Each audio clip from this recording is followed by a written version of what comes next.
સ્થાપના દિવસથી ચૂંટણી મોડમાં ભાજપ નાણામંત્રી કનુભાઈ દેસાઈએ કાર્યકર્તાઓમાં ભર્યો જીતનો જુસ્સો।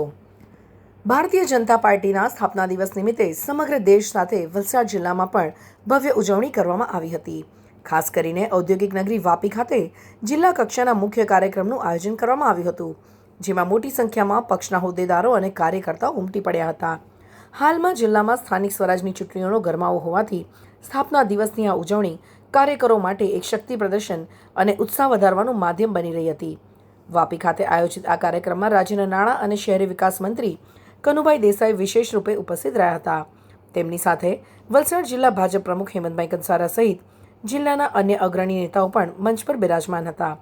કાર્યક્રમની શરૂઆતમાં પક્ષના સ્થાપના કાળથી જોડાયેલા નેતાઓનું સ્મરણ કરવામાં આવ્યું હતું અને કેસરી ખેસ ધારણ કરી કાર્યકર્તાઓએ પક્ષ પ્રત્યેની પોતાની નિષ્ઠા વ્યક્ત કરી હતી। આ પ્રસંગે નાણામંત્રી કનુભાઈ દેસાઈએ કાર્યકરોને સંબોધતા જણાવ્યું હતું કે ભારતીય જનતા પાર્ટી વિશ્વની સૌથી મોટી લોકશાહી પાર્ટી બની છે। તેની પાછળ લાખો કાર્યકર્તાઓનું સમર્પણ અને સંઘર્ષ રહ્યો છે। તેમણે પક્ષની સ્થાપનાથી લઈને અત્યાર સુધીની યાત્રા અને દેશે મેળવેલી અભૂતપૂર્વ પ્રગતિની ગાથા વર્ણવી હતી। આગામી ચૂંટણીઓમાં પૂરી તાકાત લગાવી દેવા અને ભાજપના દરેક ઉમેદવારને જંગી બહુમતીથી જીતાડવા માટે અત્યારથી જ જનસંપર્ક તેજ કરવા માટે આહવાન પણ કરવામાં આવ્યું હતું। સ્થાપના દિવસની આ ઉજવણી માત્ર એક ઉત્સવ નહીં, પરંતુ ચૂંટણી પર્વે કાર્યકર્તાઓમાં નવો જોમ અને જુસ્સો ભરવા માટેનો એક મહત્વનો પ્રસંગ સાબિત થયો હતો। અંતમાં મંત્રીશ્રીએ તમામ કાર્યકર્તાઓને સ્થાપના દિવસની શુભેચ્છા પાઠવી વડાપ્રધાનની સિદ્ધિઓને જન સુધી પહોંચાડવા અપીલ કરી હતી।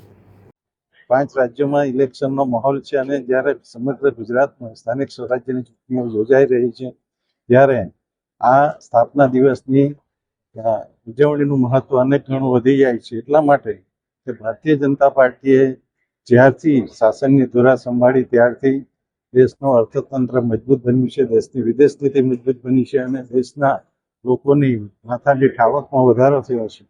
અને સાથે સાથે આ સમય દરમિયાન જ્યારે ઇઝરાયલ, ઈરાન અને અમેરિકા વચ્ચે યુદ્ધ ચાલી રહ્યું છે, ત્યારે કોઈ પણ જીવ જરૂરી વસ્તુનો ભાવ, પછી ગેસ હોય કે પેટ્રોલ હોય કે ડીઝલ હોય, એમાં વધારો નથી થયો।